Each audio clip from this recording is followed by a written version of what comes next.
ये मैं यहाँ पे कॉपी कर लेता हूँ ताकि आपको थोड़ा सा आसानी रहे।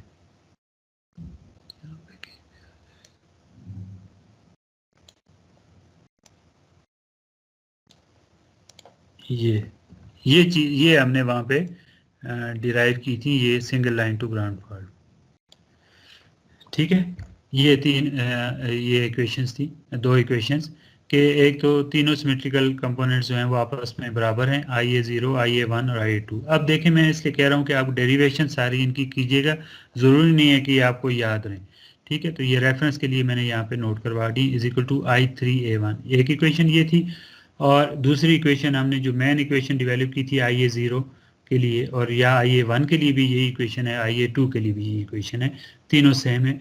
तो 10.62, तो 10.62 दैट रिप्रेजेंट्स, अभी हमने जो तीन सीक्वेंस कंपोनेंट्स जो हैं वो अभी हमने डेवलप किए हैं, पॉजिटिव, नेगेटिव और ज़ीरो, इस सर्किट के लिए। ये भी मुझे सारे जो हैं वो यहाँ पे लाने पड़ेंगे। ठीक है, तो मैं, जगह तो कम ही है। अब ये नेटवर्क तो चले आपको नहीं चाहिए होगा, यहीं पे इनको,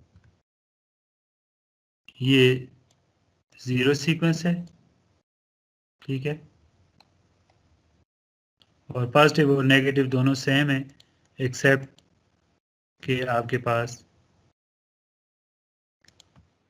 ये आ गया, आपके पास ये आपके पास पॉजिटिव है और ये आपके पास नेगेटिव है। ये तीनों सर्किट्स में यहाँ पे ले आया हूँ। अब ये इस एग्जांपल के लिए हमने ये डेवलप किए हैं, तो आपको सिंपल नज़र भी आना चाहिए, ये पॉजिटिव है और ये नेगेटिव है और ये आपके पास ज़ीरो है। तो पॉजिटिव और नेगेटिव अप्रॉक्सीमेटली सेम रिजल्ट देते हैं, एक्सेप्ट दैट ये जो है इसमें होता है। अब 10.62 इक्वेशन के मुताबिक आपके पास IA0 जो है वो तीनों इम्पीडेंसेस प्लस 3ZF में से पास कर रहा है। तो वही कनेक्शन जो हमने वहां पे बनाया था वो यहीं पे बना हुआ है दोबारा। ये देखें, इसमें से पास कर रहे हो, तीनों सेम है तो एक ही डायरेक्शन में फ्लो कर रहे हैं। ये IA1 बन गया। अब यही IA1 जो है वो IA2 बन जाएगा, IA0 बन जाएगा, और फिर इसी तरह IA0, और देन ये ZF में से फ्लो करेगा ये, और ये आपका पाथ जो है वो कंप्लीट हो जाएगा। ये 10.62 इक्वेशन को जो है वो हम यहाँ पे रिप्रेजेंट कर सकते हैं। अब सिंपल सॉल्यूशन है इसका 10.62 का। तो 10.62 में आपने यहाँ पे आपने एक जो करंट है IA0, IA1 और IA2, 3 यूज़ कर रहे हैं इसलिए कि हम बस नंबर 3 पे कर रहे हैं, और ये अंडरस्टूड है कि ये एक फेज के होंगे IA के। ठीक है, तो ये आपके पास करंट आ गया J0.9174।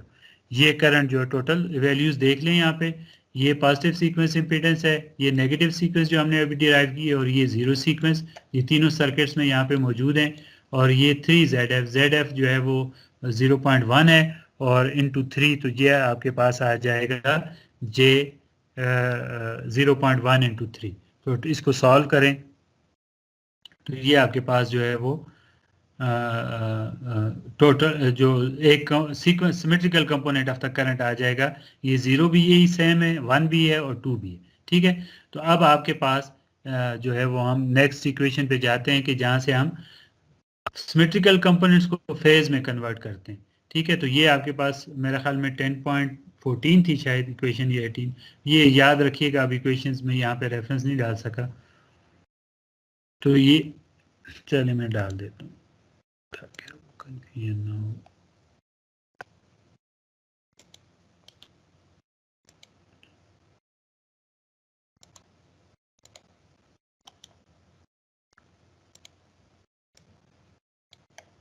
ये इक्वेशन मैंने रख ली।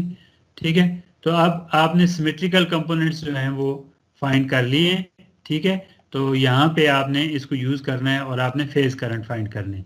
ठीक है, तो I phase A, phase B और phase C at bus number 3, ये आपके पास वही देखें, ये तीनों करंट्स। और चूंकि ये I30, यहाँ पे भी I30 लिखा हुआ है, दैट मीन्स कि IA0, IA1 और IA2। ठीक है, तो जस्ट आप अब इनको सॉल्व करें तो आपके पास जो है वो फेज ए पे फॉल्ट है, तो यहाँ पे सिर्फ आपके पास ये इसने 0 0 करके सॉल्व किया, तो आप वैसे भी सॉल्व करें तो यहाँ पे 0 आएगा। ये हमारी डेरिवेशन में भी यही जो है वो रिजल्ट आया था। अगर आपको याद हो जो हमने डेरिवेशन की थी, तो वहाँ पे एक ही फेज में आपको पास करंट आया था, जिसका फेज पे फॉल्ट है eight bus number 3, phase A पे single line to ground fault. ठीक है, तो ये आपके पास जो है वो एक फेज करंट जो है वो J -J2.57523 आपके पास आ गया। अब आप सवेयरनेस देखें कि हमने जो प्रीवियसली, ये देखें डबल कितना सवियर आपके पास फॉल्ट है। ये सवियर नेचर होती है कि 820 एम्पेयर है, जबकि यहाँ पे आपके पास जस्ट आपके पास जो है वो यहाँ पे करंट जो है दैट इज ओनली, ये आपके पास जो है J -J2.57, ये वैल्यू है करंट की।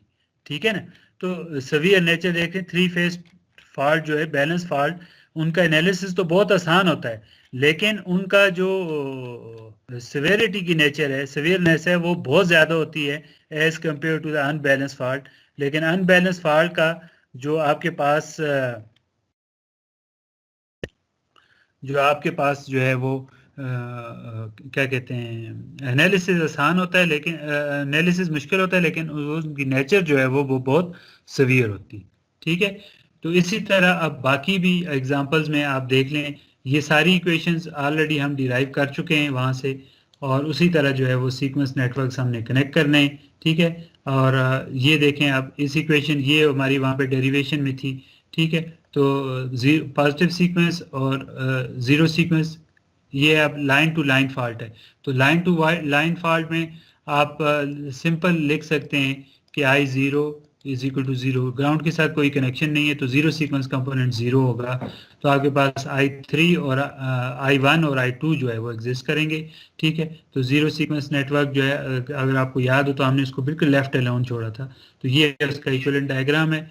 और ये जो आपके पास सिमेट्रिकल कंपोनेंट्स कैलकुलेट हो गए, और वहाँ पे ये देख लें, ये आपके पास जो है वो तीनों जो है I A3 आई फेज ए, और फॉल्ट जो है वो बी और सी के कनेक्शन पे था, उसी तरह जिस तरह हमने डेरिवेशन में किया था। तो इसका मतलब क्या हुआ कि आपके पास ये 3 फेज हैं, जस्ट यहाँ पे ये दोनों आपस में शॉर्ट हो गए हैं, और ये तो ये करंट जो है IA जो है वो 0 होगा। ये बाकी IB और IC दोनों आपस में इक्वल होंगे, but in opposite direction. IB की डायरेक्शन ये होगी और IC की डायरेक्शन इस तरह होगी। तो ये देख लें, दोनों सेम है और नेगेटिव साइन। इसी तरह ये आपके पास double line to ground fault है। ठीक है, तो इसमें अभी आज ही हमने इसको डिराइव किया है, ये उसका इक्विवेलेंट सर्किट देख लें। सही है, तो ये आपको तीनों इक्वेशंस जो हैं वो आपने यूज़ करके आपने तीनों सीक्वेंस कंपोनेंट से अलग करने हैं, आपने फाइंड करने हैं। चूँकि इसमें ग्राउंड के साथ कनेक्शन है, तो I0 की वैल्यू भी जो है वो एग्जिस्ट करेगी आपके पास। ठीक है, तो उसको फिर जो है सिमेट्रिकल को आपने दोबारा जो है वो सीक्वेंस डोमेन में आपने कन्वर्ट कर। ये आपके पास जो एग्जांपल थी आपकी बुक की है 10.5, ये एग्जांपल मैंने मेरे ख्याल में ये उसकी स्टीवनसन की बुक की है। वही एग्जांपल जो हमने बैलेंस फॉल्ट के लिए की थी, तो उसी को हमने दोबारा इसको यूज़ कर सकते हैं अपनी अंडरस्टैंडिंग के लिए। इसका बेसिक मकसद सिर्फ ये था कि डिफरेंट नेचर के सर्किट्स आपको मिलें, तो आप कम से कम उनको सर्किट्स को ज़रूर देख लें। ऑब्वियसली आसान है, तो कोई भी इसमें मसला नहीं है, लेकिन आपको ये डेरिवेशंस जो हैं वो आपको ज़रूर जो है वो करनी पड़ेंगी। ये हमने ऑलरेडी इनके zero positive negative sequence balance fault के लिए जब हमने इसको एज एन एग्जांपल अप्लाई किया था, तो ये हम डेवलप कर चुके थे।